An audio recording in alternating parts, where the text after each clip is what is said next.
వేరుశనగ కాయలు, పల్లీ కాయలు అంటాం కదా, ఈ ఫ్రెష్గా సంవత్సరం పొడుగునా దొరుకుతున్నాయి. కొన్ని ప్రాంతాల్లో 8-9 నెలలన్నా దొరుకుతుంటాయి. మార్కెట్లో దొరికినప్పుడల్లా పచ్చి వేరుశనగకాయలు కనపడితే వదలొద్దు. కమ్మగా ఉంటాయి, పాలుగారుతూ లేత స్థితిలో ఉంటాయి.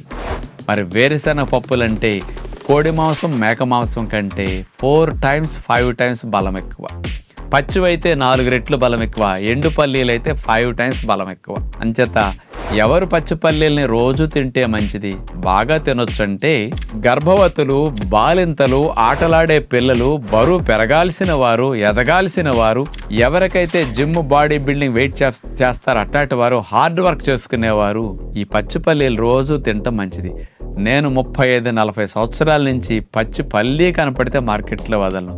సంవత్సరంలో 10 నెలలు కొని తెచ్చుకు తింటుంటా.